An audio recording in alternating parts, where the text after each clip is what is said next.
ಅಂತಿಮ ಫಲಿತಾಂಶವೇನಾಗಬಹುದು? ನಾವು ಸೋಲುವುದಿಲ್ಲ ಅಲ್ಲವೇ? ಮಗಳೇ, ಜಯವಿರುವವರೆಗೂ ಭಯವಿಲ್ಲ. ನಿನ್ನ ಪತಿ ಮತ್ತು ನನ್ನ ಪತಿಯ ವರಬಲ ಎಲ್ಲಿಯವರೆಗೂ ಕರೆದೊಯ್ಯುವುದೋ ನೋಡಬೇಕು.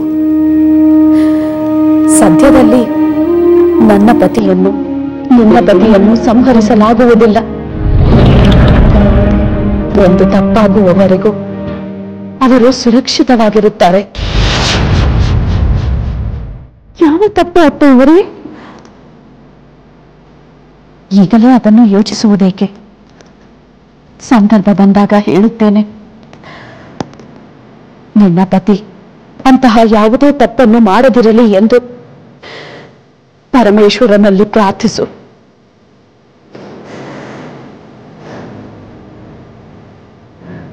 ಹಾಗೆ ಮಾಡುತ್ತೇನೆ ಅತ್ತೆಯವರೇ. ಮಂಗಳವಾಗಲಿ.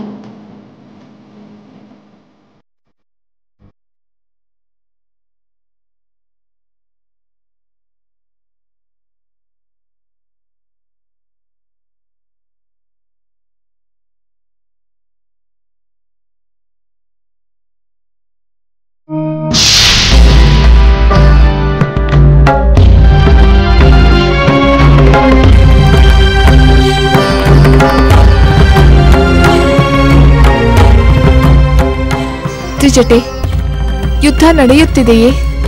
ನಡೆಯುತ್ತಿದೆ ಸೀತೆ. ಆದರೆ ರಣರಂಗದಲ್ಲಿ ರಾವಣನಾಗಲಿ ಇಂದ್ರಜಿತು ಆಗಲಿ ಇಲ್ಲ.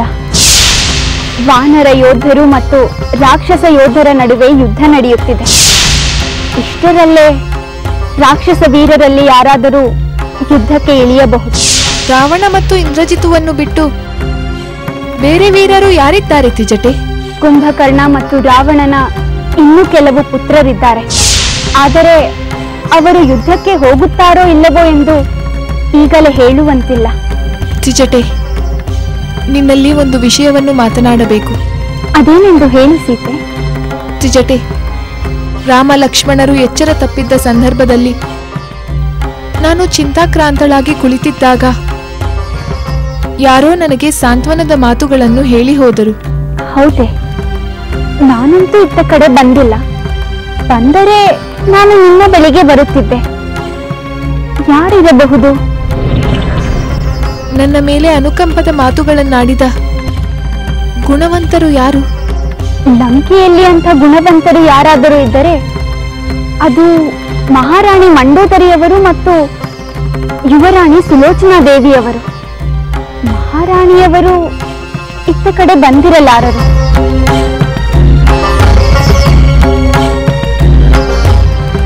ಬಹುಶಃ ದೇವಿಯ ಮಂದಿರಕ್ಕೆ ಹೋಗುತ್ತಾ ಸುಲೋಚನೆಯೇ ಇತ್ತ ಕಡೆ ಬಂದಿರಬೇಕು.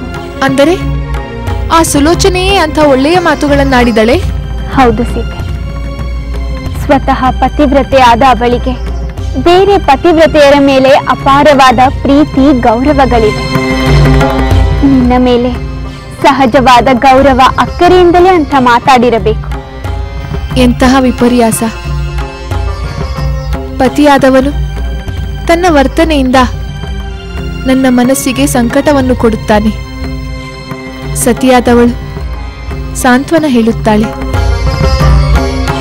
ತ್ರಿಜಟೆ, ಇದು ನಿಜವೇ ಆದರೆ ನಿಜವಾಗಲೂ ಸುಲೋಚನಾ ಮಹಾಸತಿಯೇ. ಪ್ರಣಾಮಗಳು ಮಹಾಪ್ರಭು. ದೂತ, ರಣರಂಗದಲ್ಲಿ ಏನು ನಡೆಯುತ್ತಿದೆ? ಅಲ್ಲಿನ ವಿಷಯವೇನು? ನನ್ನ ಪುತ್ರ ಇಂದ್ರಜಿತು ರಾಮ ಲಕ್ಷ್ಮಣರನ್ನು ಅಡಗಿಸುತ್ತಿರುವನೇ? ಇಲ್ಲ ಪ್ರಭು, ಇಂದ್ರಜಿತು ರಣರಂಗದಲ್ಲಿ ಇಲ್ಲ. ಏನು? ರಣರಂಗದಲ್ಲಿ ಇಲ್ಲವೇ? ಮತ್ತೆಲ್ಲಿಗೆ ಹೋಗಿದ್ದಾನೆ? ಅವರು ಯಜ್ಞಶಾಲೆಯಲ್ಲಿದ್ದಾರೆ. ಅಲ್ಲಿ ಹೋಮ ಮಾಡಿ ಬಲಿಷ್ಠವಾದ ಶಸ್ತ್ರಾಸ್ತ್ರವನ್ನು ಪಡೆಯಲು ಸಿದ್ಧರಾಗಿದ್ದಾರೆ. ಸರಿ, ನೀನೇನು ಹೊರಡು. ಅಪ್ಪಣೆ ಪ್ರಭು.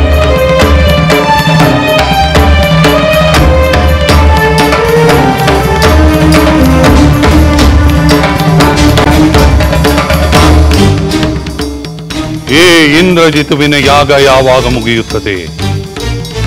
ಅವನು ಯಾವಾಗ ರಣರಂಗಕ್ಕೆ ಹೋಗುತ್ತಾನೆ? ಅಲ್ಲಿಯವರೆಗೂ ಆ ಕಪಿ ಸೈನ್ಯವನ್ನು ತಡೆ ಹಿಡಿಯುವುದು ಹೇಗೆ? ಅವರೇನಾದರೂ ನನ್ನ ಅರಮನೆಗೆ ಲಗ್ಗೆ ಇಟ್ಟರೆ ಇಲ್ಲ, ಅದಕ್ಕೆ ಅವಕಾಶ ಮಾಡಿಕೊಡಕೂಡದು. ನಾನೇ ಯುದ್ಧ ಭೂಮಿಗೆ ಹೋಗಿ ಆ ಕಪಿ ಸೈನ್ಯವನ್ನು ತಡೆಯುತ್ತೇನೆ. ಬೇಡ, ನಾನು ಯುದ್ಧ ಭೂಮಿಗೆ ಹೋಗುವುದು ಬೇಡ. ಶತ್ರು ಸೈನ್ಯವನ್ನು ದಮನ ಮಾಡಲು ಇಂದ್ರಜಿತು ಸಮರ್ಥನಾಗಿದ್ದಾನೆ. ಅವನು ರಣರಂಗಕ್ಕೆ ಹೋಗುವವರೆಗೂ ಬೇರೆ ಯಾರನ್ನಾದರೂ ನಾನು ಕಳುಹಿಸಬೇಕು. ಕುಂಭಕರ್ಣನಿದ್ದಿದ್ದರೆ ನನಗೆ ಆ ಚಿಂತೆಯೇ ಇರುತ್ತಿರಲಿಲ್ಲ. ಹೌದು, ಕುಂಭಕರ್ಣನಿಲ್ಲದಿದ್ದರೇನಾಯಿತು? ಅವನ ಪುತ್ರರಿದ್ದಾರಲ್ಲ, ಕುಂಭ, ನಿಕುಂಭ.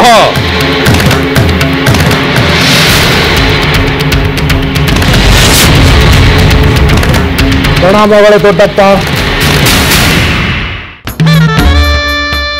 ಕುಂಭಕರ್ಣ ಪುತ್ರರೇ, ನಿಮ್ಮ ತಂದೆಯನ್ನು ಕೊಂದ ರಾಮನ ಮೇಲೆ ಸೇಡು ತೀರಿಸಿಕೊಳ್ಳುವುದಿಲ್ಲವೇ? ನಾವು ಸಿದ್ಧರಾಗಿದ್ದೇವೆ. ಆ ರಾಮನನ್ನು ಕೊಲ್ಲಲು ನಾವು ಕಾತುರದಿಂದ ಕಾಯುತ್ತಿದ್ದೇವೆ. ನಾವು ಅವಕಾಶಕ್ಕಾಗಿ ಕಾಯುತ್ತಿದ್ದೇವೆ. ಈಗ ಅವಕಾಶ ತಾನಾಗಿ ಬಂದಿದೆ. ನಾನು ನಿಮಗೆ ಆಜ್ಞೆ ಮಾಡುತ್ತೇನೆ. ನೀವು ಈಗಲೇ ರಣರಂಗಕ್ಕೆ ಹೋಗಿ ಆ ವಾನರ ಸೈನ್ಯವನ್ನು ಧ್ವಂಸಗೊಳಿಸಿ ರಾಮನನ್ನು ಸಂಹರಿಸಿ. ನಮ್ಮ ಅಪ್ಪಣೆಯಂತೆ ಆಗಲಿ ದೊಡ್ಡಪ್ಪ. ವಿಜಯೇ ಭವ.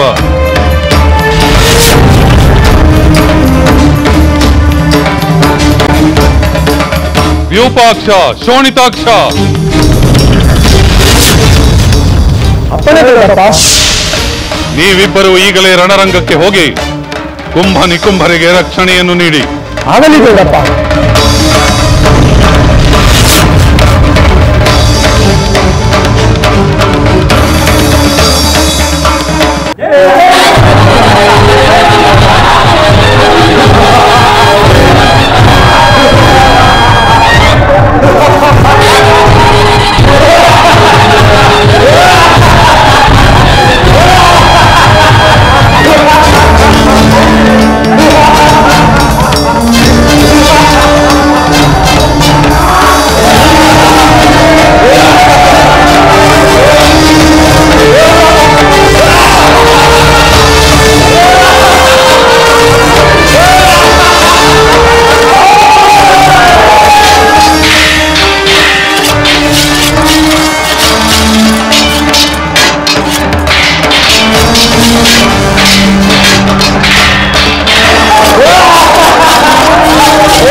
ರಾಮಚಂದ್ರ ಪ್ರಭುವಿಗೆ ಪ್ರಣಾಮಗಳು. ಮನ್ನಿಸಬೇಕು ಪ್ರಭು, ಒಂದು ಆತಂಕದ ವಾರ್ತೆಯನ್ನು ತಂದಿದ್ದೇವೆ. ಆತಂಕದ ವಾರ್ತೆ? ಅದೇನೆಂದು ಬೇಗ ಹೇಳಿ. ರಾಕ್ಷಸ ವೀರ ಕುಂಭನಿಗೂ ನಮ್ಮ ಯುವರಾಜ ಅಂಗದನಿಗೂ ಘೋರವಾದ ಯುದ್ಧ ನಡೆಯಿತು. ಇಬ್ಬರು ಬಹಳ ಹೊತ್ತು ಸರಿಸಮನಾಗಿ ಹೋರಾಡಿದರು. ಅಂಗದ ಆ ಕುಂಭನಿಗೆ ಬಲವಾದ ಪೆಟ್ಟುಗಳನ್ನೇ ಕೊಟ್ಟ. ಆದರೂ ಕಡೆಗೆ ಕುಂಭನ ಪೆಟ್ಟಿನಿಂದ ಅಂಗದ ರಣರಂಗದಲ್ಲೇ ಪ್ರಜ್ಞಾಹೀನನಾಗಿ ಬಿದ್ದು ಬಿಟ್ಟ ಪ್ರಭು. ನಮ್ಮ ಯುವರಾಜ ಅಂಗದ ಪ್ರಜ್ಞಾಹೀನನಾಗಿ ಬಿದ್ದನು. ಚಿತ್ರ ಸುಗ್ರೀವ, ಜಾಂಬವಂತ, ಹನುಮಂತ, ನೀವೆಲ್ಲರೂ ಅಂಗದನ ನಡುವಿಗೆ ಧಾವಿಸಿ ಹೋಗಿ ಕುಂಭನ ಕಾಟದಿಂದ ನಮ್ಮ ವಾನರ ಸೈನ್ಯವನ್ನು ಬೇಗ ಮುಕ್ತಗೊಳಿಸಿ. ಹಾಗೆ ಆಗಲಿ ರಾಮಚಂದ್ರ.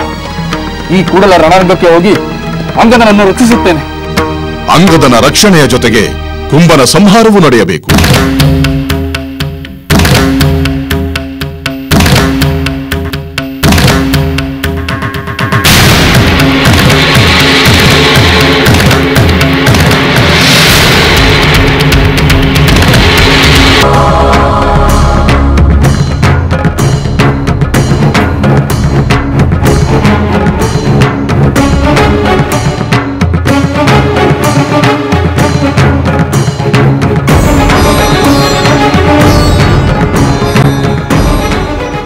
ವಿಭೀಷಣ, ಮಹಾವೀರನಾದ ಅಂಗದನನ್ನೇ ಪ್ರಜ್ಞೆ ತಪ್ಪಿ ಬೀಳುವಂತೆ ಮಾಡಿದ ಕುಂಭ ನಿಜವಾಗಿಯೂ ಮಹಾವೀರನೇ ಆಗಿರಬೇಕು.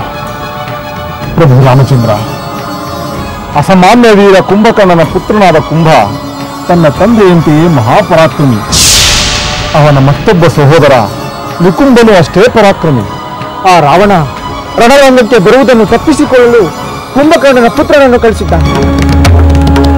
ಯಾರನ್ನು ಬೇಕಾದರೂ ಕಳಿಸಲಿ, ಎಂತಹ ಪರಾಕ್ರಮಿಗಳನ್ನೇ ಕಳಿಸಲಿ, ಅಂತಿಮವಾಗಿ ಆ ರಾವಣ ತನ್ನ ಪರಾಭವವನ್ನು ಒಪ್ಪಿಕೊಳ್ಳಲೇಬೇಕು. ಅದಂತೂ ತಪ್ಪುವುದಿಲ್ಲ.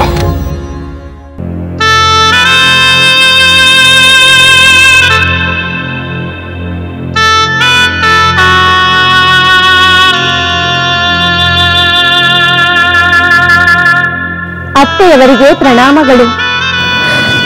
ಸುಲೋಚನಾ, ಬಾ ಕುಳಿತುಕೋ. ನಾನು ನಿನ್ನ ನಿರೀಕ್ಷೆಯಲ್ಲೇ ಇದ್ದೆ. ನನ್ನ ನಿರೀಕ್ಷೆ ಮಾಡುತ್ತಿದ್ದೀರಾ? ಹೌದು ಸುಲೋಚನಾ. ಇಂದ್ರಜಿತುವು ರಣರಂಗದಲ್ಲಿರುವಾಗ ಆತಂಕದಿಂದ ನಿನ್ನ ಮನಸ್ಸು ತಳಮಳಿಸುತ್ತಿರುತ್ತದೆ. ನನ್ನ ಸ್ಥಿತಿಯು ನಿನ್ನ ಹಾಗೆ ಇದೆ. ನಾವಿಬ್ಬರು ಪರಸ್ಪರ ಸಾಂತ್ವನ ಹೇಳಿಕೊಂಡು ಸಮಾಧಾನ ತಂದುಕೊಳ್ಳಬೇಕಲ್ಲವೇ? ಅತ್ತೆಯವರೇ, ನನ್ನಿಂದ ನಿಮಗೆ ಸಮಾಧಾನ ಸಿಗುತ್ತದೋ ಇಲ್ಲವೋ, ಆದರೆ ನಿಮ್ಮ ಜೊತೆಗಿದ್ದರೆ ಖಂಡಿತ ನನಗೆ ಸಮಾಧಾನ ಸಿಗುತ್ತದೆ. ರಣರಂಗದಿಂದ ಬಂದ ಸುದ್ದಿಯಂತೆ ನನ್ನ ಪತಿಯು ಯುದ್ಧ ಮಾಡುತ್ತಿಲ್ಲವಂತೆ. ಯುದ್ಧಕ್ಕೆಂದು ಹೊರಟವರು ಎಲ್ಲಿ ಹೋದರು ಎಂದು ಚಿಂತೆಯಾಗಿದೆ. ಅದಕ್ಕಾಗಿ ನೀನು ಚಿಂತಿಸಬೇಡ ಸುಲೋಚನಾ. ಇಂದ್ರಜಿತುವು ಯುದ್ಧಕ್ಕೆ ಮೊದಲು ಯಜ್ಞ ಮಾಡುತ್ತಾನೆ. ಈಗಲೂ ಅದೇ ಕಾರ್ಯದಲ್ಲಿ ತೊಡಗಿರುತ್ತಾನೆ. ಅಂದರೆ ಯಜ್ಞ ಮಾಡಿದ ನಂತರ ಯುದ್ಧ ಭೂಮಿಗೆ ಬರುತ್ತಾರೆಯೇ? ಹೌದು. ಹವಿಸ್ಸಿನಿಂದ ದೇವತೆಗಳನ್ನು ಮೆಚ್ಚಿಸಿ ದಿವ್ಯಾಸ್ತ್ರಗಳನ್ನು ಪಡೆದು ವಿಶೇಷ ಶಕ್ತಿ ಸಂಪನ್ನನಾಗಿ ಅನಂತರ ಯುದ್ಧ ಭೂಮಿಗೆ ಬರುತ್ತಾನೆ.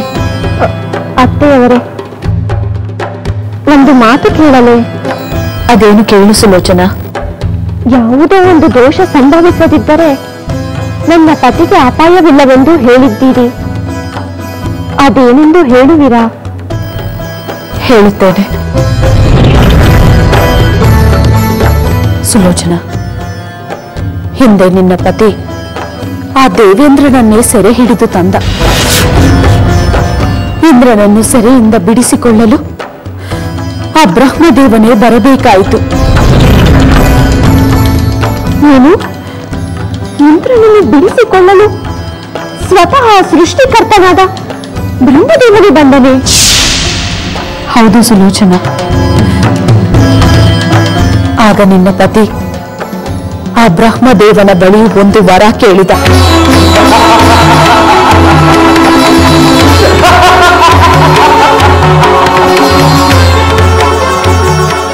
ದೇವ, ನಾನು ಇಂದ್ರನನ್ನು ಬಿಡಬೇಕಾದರೆ ನನಗೆ ನೀನು ಅಮರತೆಯ ವರವನ್ನು ಕರುಣಿಸಬೇಕು. ಈ ಭೂಮಂಡಲದಲ್ಲಿ ಪಶು ಪಕ್ಷಿಯೇ ಆಗಲಿ, ಮನುಷ್ಯರೇ ಆಗಲಿ, ಯಾವ ಜೀವಿಯೇ ಆಗಲಿ ಅಮರತ್ವವನ್ನು ಪಡೆಯಲು ಸಾಧ್ಯವಿಲ್ಲ. ನೀತಿಯನ್ನು ಮೀರುವ ಅಧಿಕಾರ ನನಗಿಲ್ಲ. ಅದನ್ನು ಬಿಟ್ಟು ಬೇರೆ ಏನನ್ನಾದರೂ ಕೇಳಿ.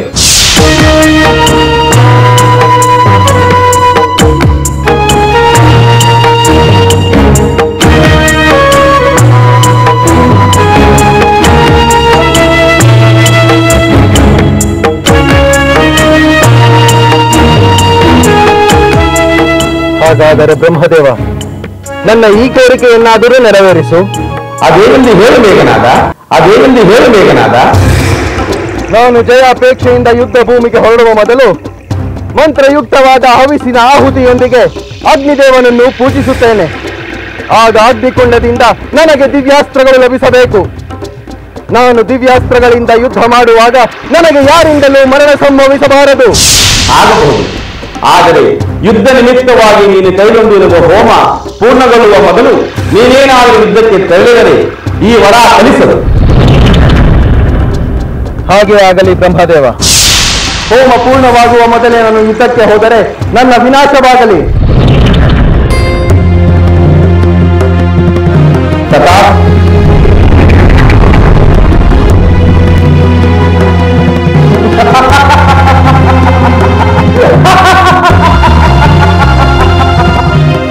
ಲೋಕದಲ್ಲಿ ಎಲ್ಲ ತಪಸ್ಸಿನ ಫಲವಾಗಿ ಅಮರತ್ವವನ್ನು ಪಡೆಯುತ್ತಾರೆ. ನಾನಾದರೂ ನನ್ನ ಪರಾಕ್ರಮದ ಮೂಲಕ ಅಮರತ್ವವನ್ನು ಪಡೆಯುತ್ತೇನೆ.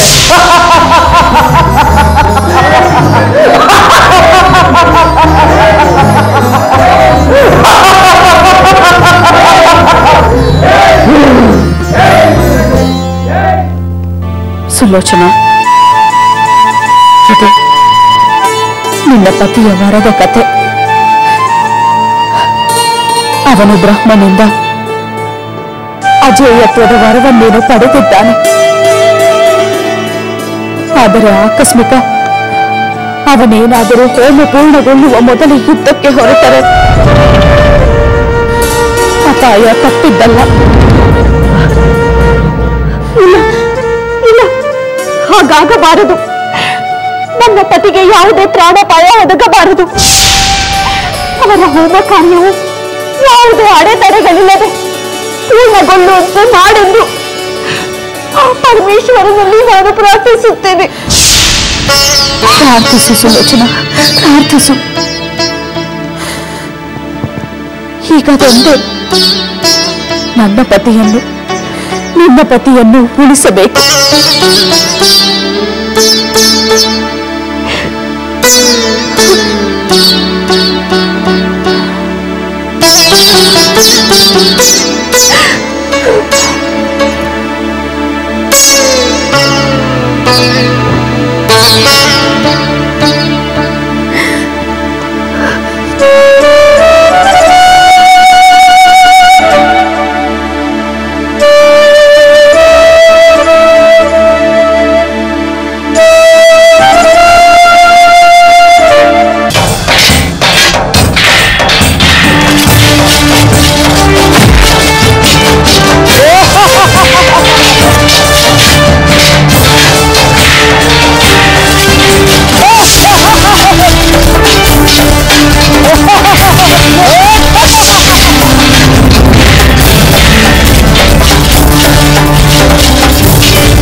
ಅಂಗದ, ನೀನು ನಿತ್ರಾಣಗೊಂಡಿರುವೆ. ವಿಶ್ವಾಸ ತೆಗೆದುಕೋ. ಆ ಕ್ರೂರ ರಕ್ಕಸನನ್ನು ನಾನು ಸಂಹರಿಸುತ್ತೇನೆ.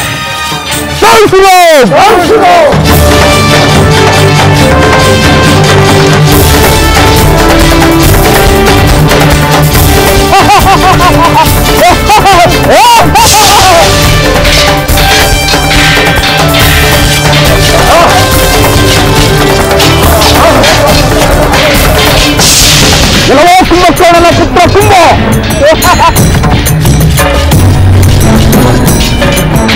ನಿನ್ನ ತಂದೆಯಂತೆ ಪರಾಕ್ರಮಶಾಲಿ ಎಂದು ಚೆನ್ನಾಗಿ ನಿರೂಪಿಸುತ್ತಿರುವೆ. ಸುಗ್ರೀವ, ನಿನ್ನ ಪ್ರಶಂಸೆಯ ಮಾತುಗಳನ್ನು ಕೇಳಲು ನಾನು ಇಲ್ಲಿಗೆ ಬಂದಿಲ್ಲ. ನಾನೊಬ್ಬನೇ ವೀರನಲ್ಲ, ನನ್ನ ಸಹೋದರ ನಿಕುಂಬನು ನನ್ನಷ್ಟೇ ಪರಾಕ್ರಮಶಾಲಿಯಾಗಿದ್ದಾನೆ. ನಿಜ, ನೀವೆಲ್ಲರೂ ಮುಗಿದು ಹೋದ ಮೇಲೆ ಉಳಿಯುವವರು ಆ ರಾವಣ ಇಂದ್ರಜಿತು ಇಬ್ಬರು. ಅವರ ವಿಷಯವನ್ನು ಮಾತನಾಡುವುದರಿಂದ ಯಾವ ಪ್ರಯೋಜನವೂ ಇಲ್ಲ. ನಿನ್ನೆದುರಿಗೆ ನಿಂತಿರುವ ನನ್ನೊಡನೆ ಯುದ್ಧ ಮಾಡುವುದನ್ನು ಯೋಚನೆ ಮಾಡು. ರಣರಂಗಕ್ಕೆ ಬಂದ ಮೇಲೆ ಯುದ್ಧ ಮಾಡಲು ಯೋಚಿಸುವುದಂಟು ಕುಂಬ. ಶತ್ರು ಆದರೂ ಅವನ ಶಕ್ತಿಯನ್ನು ಒಮ್ಮುವುದು ವೀರನ ಲಕ್ಷಣ. ಅದನ್ನೇ ನಾನು ಮಾಡುತ್ತಿದ್ದೇನೆ. ನೀನು ನನ್ನನ್ನು ಎಷ್ಟು ಹೊಗಳಿದರೂ ನಾನು ನಿನ್ನ ಬಗ್ಗೆ ಕಿಂಚಿತ್ತು ಕರುಣೆ ತೋರಿಸುವುದಿಲ್ಲ. ಸಿದ್ಧನಾಗು. ನಾನು ಸಿದ್ಧನಾಗಿಯೇ ಇದ್ದೇನೆ ರಾಕ್ಷಸ ವೀರ.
ಪ್ರಣಾಮಗಳು ಮಹಾಪ್ರಭು. ಹೇಳುದು ನಮ್ಮ ಯಾವ ವೀರರು ರಣರಂಗದಲ್ಲಿ ಹತರಾದರು? ಪ್ರಭು, ಅದು ಹೆದರಬೇಡ. ಯಾವ ವಿಷಯವಿದ್ದರೂ ಹಿಂಜರಿಯದೆ ಹೇಳು. ಹಿಂದೆ ನೀನು ನನಗೆ ಪರಾಜಯದ ವಿಷಯವನ್ನು ಹೇಳಿದ್ದರೆ ನನಗೆ ಕೋಪ ಬರುತ್ತಿತ್ತು. ಆದರೆ ಈಗ ಅದು ನನಗೆ ಅಭ್ಯಾಸವಾಗಿ ಹೋಗಿದೆ. ಕುಂಭಕರ್ಣನಂತಹ ಮಹಾವೀರನೇ ಹತನಾದ ಸುದ್ದಿಯನ್ನು ಕೇಳಿದ ಮೇಲೆ ನನಗೆ ಇನ್ಯಾರ ಸಾವಿನ ಸುದ್ದಿಯೂ ಆಘಾತಗೊಳಿಸುವುದಿಲ್ಲ. ಈಗ ಕುಂಭಕರ್ಣನ ಮಕ್ಕಳು ರಣರಂಗದಲ್ಲಿ ಹತರಾದರೆಂದು ಕೇಳಿದರೆ ನನಗೆ ಆಶ್ಚರ್ಯವೇನೂ ಆಗುವುದಿಲ್ಲ. ಹೇಳು, ನಮ್ಮ ಯಾವ ವೀರರು ಹತರಾದರು ಹೇಳು. ಕುಂಭಕರ್ಣ ಪುತ್ರ ಕುಂಭ ಹತನಾದ ಪ್ರಭು. ಆದರೆ ಅವನು ಸಾಯುವ ಮೊದಲು ವಾನರವೀರ ಅಂಗದನನ್ನು ಮೂರ್ಛಿತನಾಗುವಂತೆ ಮಾಡಿದ. ಭಲೆ ಭಲೆ ಕುಂಭ. ಅವನು ತನ್ನ ತಂದೆಯಂತೆಯೇ ರಣರಂಗದಲ್ಲಿ ಪರಾಕ್ರಮವನ್ನು ಪ್ರದರ್ಶಿಸಿದನೆ. ಹೌದು ಪ್ರಭು. ಅಂಗದ ಮೂರ್ಛೆ ಹೋಗಿದ್ದನ್ನು ತಿಳಿದು ವಾನರವೀರರಾದ ಸುಗ್ರೀವ, ಹನುಮಂತ ಅವನ ಮೇಲೆ ಧಾವಿಸಿ ಬಂದರು ಪ್ರಭು. ಅಂದರೆ ಅಂತಹ ಅತಿರಥ ಮಹಾರಥರೊಂದಿಗೆ ಹೋರಾಡಿ ಕುಂಭ ವೀರ ಮರಣವನ್ನು ಪಡೆದನೆ. ಹೌದು ಪ್ರಭು, ನಿಜವಾಗಲೂ ಅವನದು ವೀರಮರಣವೇ. ಗೆಲವೋ ದೂತ, ನೀನು ರಣರಂಗಕ್ಕೆ ಹೋಗಿ ನಮ್ಮ ಯಾವ ಯಾವ ರಾಕ್ಷಸ ವೀರರು ಹತರಾದರೆಂದು ನಿರ್ಭಯವಾಗಿ ಬಂದು ತಿಳಿಸು. ವೀರ ಮರಣವನ್ನು ಹೊಂದಿದವರನ್ನು ನಾನು ಪ್ರಶಂಸಿಸುತ್ತೇನೆ. ಹೋಗು, ರಣರಂಗಕ್ಕೆ ಹೋಗು. ಅಪ್ಪಣೆ ಪ್ರಭು.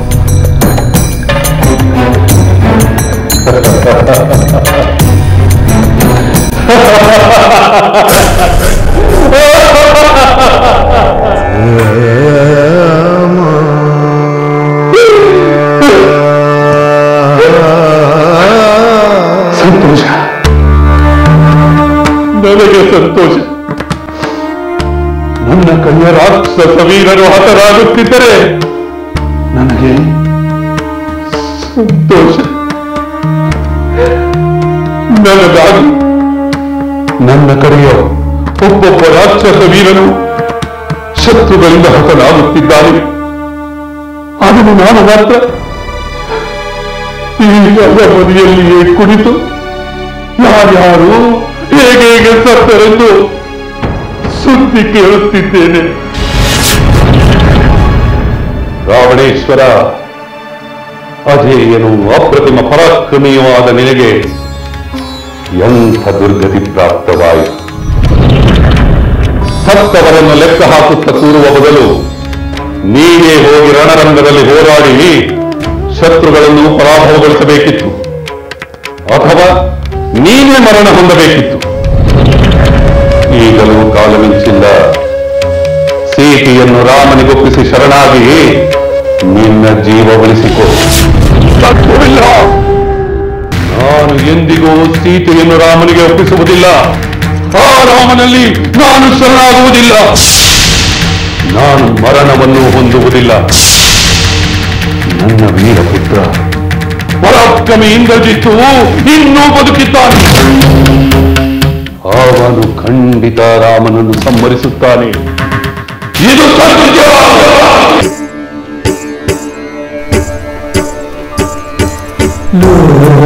ಲೋಕಪಾಲನಿಗೂ ಲೋಕಮಾತೆಗೂ ಇರುವುದೇನು ಚಿಂತೆ,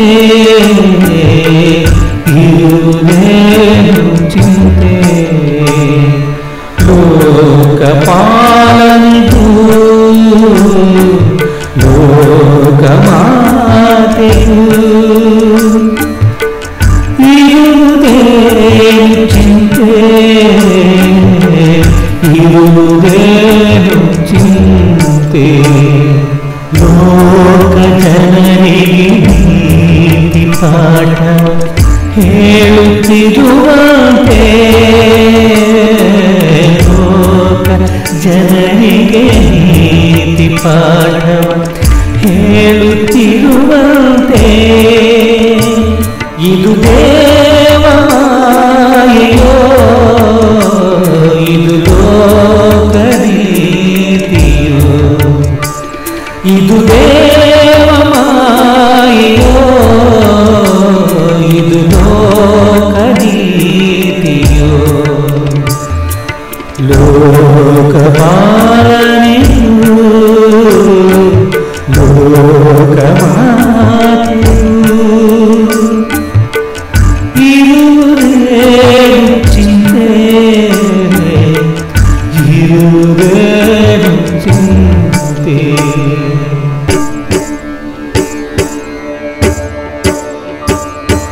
ದುಷ್ಟ ಸಂಹಾರ ಶಿಷ್ಟ ಸಂರಕ್ಷಣ ಆಗಲೇಬೇಕು. ಸುಖ ಶಾಂತಿಗಳು ಲೋಕದಲ್ಲಿ ಇಂದು ಉಳಿಯಲೇಬೇಕು. ದುಷ್ಟ ಸಂಹಾರ ಶಿಷ್ಟ ಸಂರಕ್ಷಣ ಆಗಲೇಬೇಕು.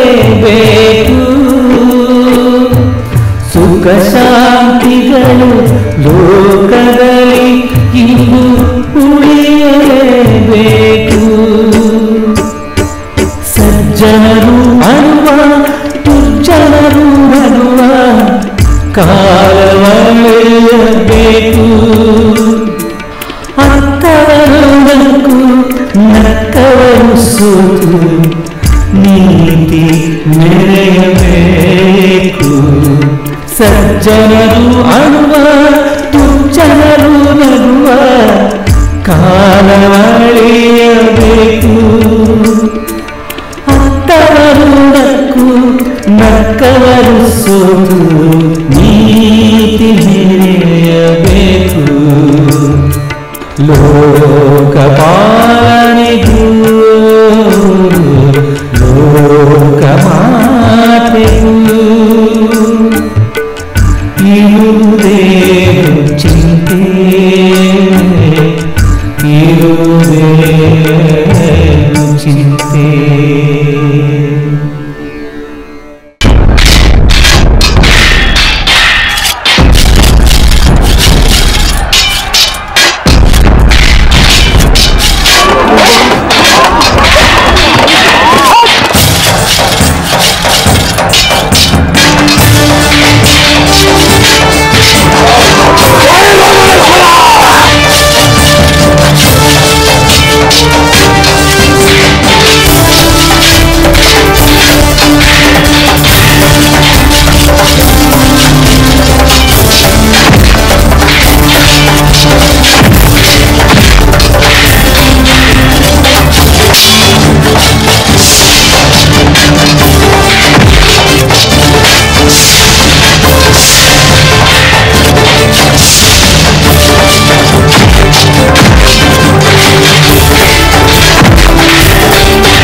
ನೀವೆಲ್ಲರೂ ನನ್ನೊಂದಿಗೆ ಏನನ್ನೂ ಮಾತನಾಡಲು ಬಯಸುತ್ತಿರುವಿರೆಂದು ತಿಳಿಯಿತು. ಅದೇನೆಂದು ನಿರ್ಭಯವಾಗಿ ಹೇಳಿ.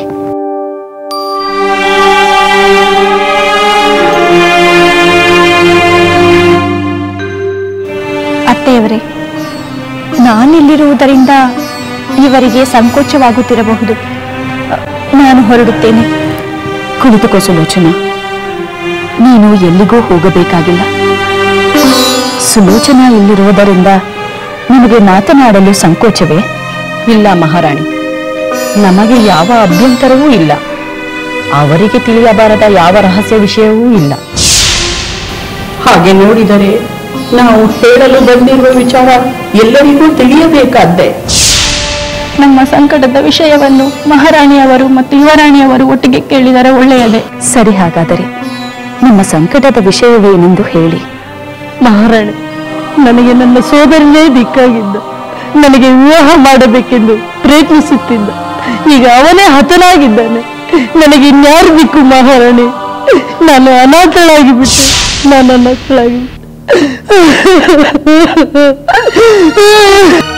ಮಹಾರಾಣಿ, ನನ್ನ ವಿವಾಹವಾಗಿ 1 ವರ್ಷವೂ ಕಳೆದಿಲ್ಲ. ನನ್ನ ಪತಿಯ ವಂಶದ ಕುಡಿ ನನ್ನ ಹೊಟ್ಟೆಯಲ್ಲಿ ಬೆಳೆಯುತ್ತಿದೆ. ಆದರೆ ನನ್ನ ಪತಿಯು ಯುದ್ಧದಲ್ಲಿ ಸತ್ತು ಹೋದರು.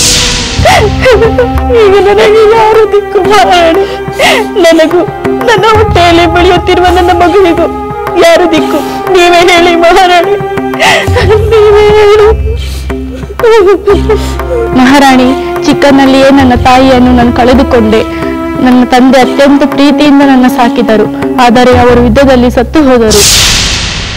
ಈಗ ತಬ್ಬಲಿಯಾದ ನನಗೆ ಆಸರೆ ಯಾರು ಮಹಾರಾಣಿ? ಮಹಾರಾಣಿ, ನನಗೆ ಒಬ್ಬನೇ ಮಗ ವೀರನಾದ. ಅವನಿಗೆ ಮದುವೆ ಮಾಡಲು ಒಂದು ಹೆಣ್ಣನ್ನು ಕೂಡ ನೋಡಿದ್ದೆ. ಇಷ್ಟರಲ್ಲಿ ಮದುವೆಯಾಗಿ ಮನೆಗೆ ಸೊಸೆಯೂ ಬರಬೇಕಾಗಿತ್ತು. ಅಷ್ಟರಲ್ಲಿ ಹಾಳು ಯುದ್ಧ ನನ್ನ ಮಗನನ್ನೇ ಬಲಿ ತೆಗೆದುಕೊಂಡಿತ್ತು. ನನ್ನ ವಯಸ್ಸಾದ ಕಾಲದಲ್ಲಿ ನನಗೆ ಯಾರು ದಿಕ್ಕು ಮಹಾರಾಣಿ?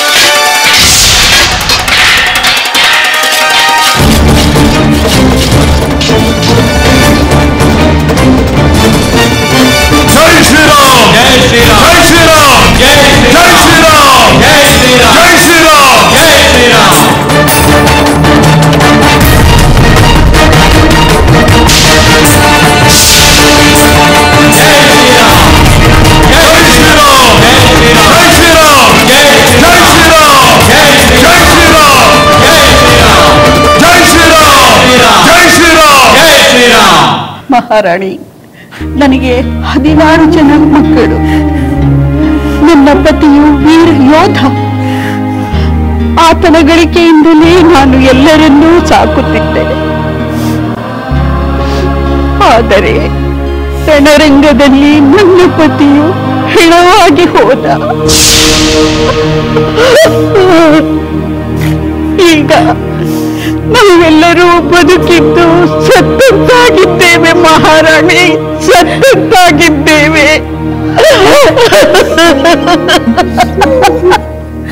ಅಮ್ಮ, ನಿಮ್ಮ ಸಂಕಟ ನನಗೆ ಅರ್ಥವಾಗುತ್ತದೆ. ಈ ಲಂಕೆಯಲ್ಲಿ ಎಲ್ಲ ಸ್ತ್ರೀಯರು ಒಬ್ಬರಲ್ಲ ಒಬ್ಬರನ್ನು ಕಳೆದುಕೊಂಡು ದುಃಖದ ಉರಿಯಲ್ಲಿ ಬೇಯುತ್ತಿದ್ದಾರೆ. ಯುದ್ಧವೆಂದರೆ ಸಾವು, ನೋವು, ವಿಯೋಗ. ನಾನು ಕೂಡ ನನ್ನ ಒಬ್ಬ ಮಗನನ್ನು ಕಳೆದುಕೊಂಡಿದ್ದೇನೆ. ಇನ್ನೊಬ್ಬ ಮಗನನ್ನು ಕಳೆದುಕೊಳ್ಳುವ ಚಿಂತೆಯಲ್ಲಿ ದಿನ ಕಳೆಯುತ್ತಿದ್ದೇನೆ. ತನ್ನ ಪತಿಗಾಗಿ ಆತಂಕದಲ್ಲಿ ಈ ನನ್ನ ಸೊಸೆಯು ಸಂಕಟ ಪಡುತ್ತಿದ್ದಾಳೆ. ಈಗ ನಮ್ಮ ದುಃಖ ನಿಮ್ಮ ದುಃಖಕ್ಕೂ ಯಾವ ವ್ಯತ್ಯಾಸವೂ ಇಲ್ಲ. ಇನ್ನಷ್ಟು ಸಾವು ನೋವುಗಳಾಗಬಾರದೆಂದರೆ ಈ ಯುದ್ಧವು ನಿಲ್ಲಬೇಕು ಮಹಾರಾಣಿ, ಈ ಯುದ್ಧವು ನಿಲ್ಲಬೇಕು. ಹೌದು ಮಹಾರಾಣಿ, ಬೇರೆ ಹೆಂಗಸರಿಗೆ ನಮ್ಮಂತಹ ದುಃಖ ಉಂಟಾಗುವುದು ತಪ್ಪುತ್ತದೆ. ಈ ಯುದ್ಧದಿಂದ ಹಾನಿಯ ಹೊರತು ಯಾವ ಲಾಭವಾಗುವುದಿಲ್ಲ ಮಹಾರಾಣಿ. ದಯಮಾಡಿ ಮಹಾಪ್ರಭುಗಳಿಗೆ ಹೇಳು, ಈ ಯುದ್ಧ ನಿಲ್ಲುವಂತೆ ಮಾಡಿ. ನಮ್ಮ ಲಂಕೆಯು ದುಃಖ ಜ್ವಾಲೆಯಲ್ಲಿ ಸುಟ್ಟು ಹೋಗದಂತೆ ಮಾಡಿ. ಆಗಲಿ, ಪ್ರಯತ್ನಿಸುತ್ತೇನೆ. ನಿಮ್ಮ ಸಂಕಟವನ್ನು ಪ್ರಭುಗಳ ಬಳಿ ಹೇಳಿ ಈ ಯುದ್ಧವನ್ನು ಹೇಗಾದರೂ ನಿಲ್ಲಿಸಬೇಕೆಂದು ಅವರ ಬಳಿ ಹೇಳುತ್ತೇನೆ. ನೀವಿನ್ನು ಹೊರಡಿ.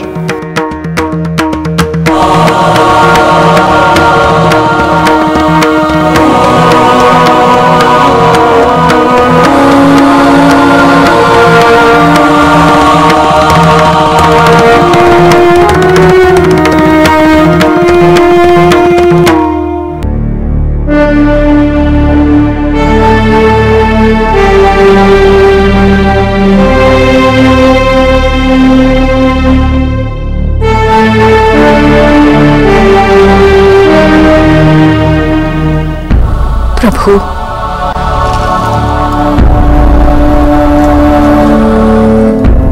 ನಿಮ್ಮ ಅಭ್ಯಂತರವಿಲ್ಲದಿದ್ದರೆ ನಿಮ್ಮೊಂದಿಗೆ ಸ್ವಲ್ಪ ಮಾತನಾಡಬಹುದೇ? ಪಟ್ಟದ ರಾಣಿ ಬಂದು ಮಾತನಾಡಬೇಕೆಂದರೆ ಬೇಡವೆನ್ನಲಾಗುತ್ತದೆಯೇ? ಅದೇನು ಮಾತನಾಡಬೇಕೋ ಮಾತನಾಡು, ನನ್ನ ಯಾವ ಅಭ್ಯಂತರವೂ ಇಲ್ಲ. ಪ್ರಭು, ಕೆಲವು ರಾಕ್ಷಸ ಸ್ತ್ರೀಯರು ನನ್ನನ್ನು ಕಾಣಲು ಬಂದಿದ್ದರು. ಕಾರಣ? ಅವರು ತಮ್ಮ ದುಃಖವನ್ನು ವ್ಯಕ್ತಪಡಿಸಲು ಬಂದಿದ್ದರು. ಅವರಿಗಾವ ದುಃಖವಂತೆ? ಈ ಯುದ್ಧದಲ್ಲಿ ತಮ್ಮ ಪತಿ, ಪುತ್ರರು, ಬಂಧು ಬಾಂಧವರನ್ನು ಕಳೆದುಕೊಂಡ ಸಂಕಟವನ್ನು ವ್ಯಕ್ತಪಡಿಸಲು ಬಂದಿದ್ದರು. ಭಲೆ ಭಲೆ ವಾನರ ವೀರರೇ, ನೀವೆಲ್ಲರೂ ಸೇರಿಕೊಂಡು ಆ ಕುಂಭಕರ್ಣನ ಮಕ್ಕಳನ್ನು ಸಂಹರಿಸಿದಿರಿ. ಈಗ ಉಳಿದಿರುವುದು ಆ ಇಂದ್ರಜಿತು ಮತ್ತು ರಾವಣ ಮಾತ್ರ. ಅವರು ರಣರಂಗಕ್ಕೆ ಬರಲೇಬೇಕು. ರಾವಣ ಸಂಹಾರಕ್ಕೆ ನಾವು ಸಿದ್ಧರಾಗಲೇಬೇಕು. ನಿನ್ನ ಮಾತು ನಿಜ ರಾಮಚಂದ್ರ. ಆ ಕುಂಭಕರ್ಣನ ಮಕ್ಕಳಾದ ಕುಂಭ, ವಿಕುಂಭ ಹಾಗೂ ರಾವಣನನ್ನು ಬೆಂಬಲಿಸಿದ ರಾಕ್ಷಸ ವೀರರೆಲ್ಲ ಹತರಾದ ಮೇಲೆ ಇನ್ನುಳಿದಿರುವುದು ರಾವಣ ಮತ್ತು ಇಂದ್ರಜಿತು ಮಾತ್ರ. ಅವರು ರಣರಂಗಕ್ಕೆ ಬರಲೇಬೇಕು. ಅವರೇ ಬರುತ್ತಾರೆ ಅಥವಾ ಇನ್ಯಾರಾದರೂ ವೀರರು ಇದ್ದಾರೆ ಎನ್ನುವುದನ್ನು ನಮ್ಮ ವಿಭೀಷಣ ಹೇಳಬೇಕು. ಖಂಡಿತ ಹೇಳುತ್ತೇನೆ ಲಕ್ಷ್ಮಣ. ನನ್ನ ಅಭಿಪ್ರಾಯದಲ್ಲಿ ಇಂದ್ರಜಿತು ಈಗಾಗಲೇ ರಣರಂಗಕ್ಕೆ ಬರಬೇಕಾಗಿತ್ತು.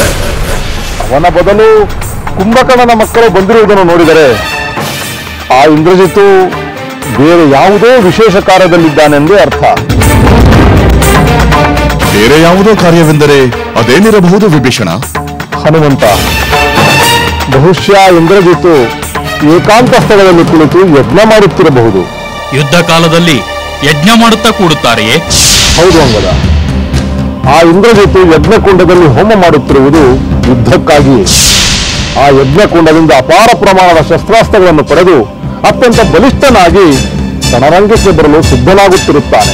ಅಂದರೆ ಆ ಇಂದ್ರಜಿತುವಿಗೆ ಈಗ ತನ್ನ ಶಕ್ತಿಯ ಮೇಲೆ ಭರವಸೆ ಇಲ್ಲವೆಂದು ಅರ್ಥವೇ? ಏನೇ ಆದರೂ ಬಲಿಷ್ಠನಾಗಿ ಬರುವ ಇಂದ್ರಜಿತುವನ್ನು ಹೇಗೆ ಎದುರಿಸಬೇಕೆಂಬುದನ್ನು ನಾವು ಯೋಚಿಸಬೇಕು. ಹೌದು, ಅವನು ಬ್ರಹ್ಮಾಸ್ತ್ರವನ್ನು ಉಪಯೋಗಿಸಿ ನಾವೆಲ್ಲರೂ ಪ್ರಜ್ಞಾಶೂನ್ಯರಾಗುವಂತೆ ಮಾಡಿದ್ದನ್ನು ಮರೆಯುವಂತಿಲ್ಲ. ಅವನು ಯಾವುದೇ ಅಸ್ತ್ರ ಪ್ರಯೋಗಿಸಲು ಈ ಅವರನ್ನು ಸಂಹಾರ ಮಾಡದೆ ಬಿಡುವುದಿಲ್ಲ.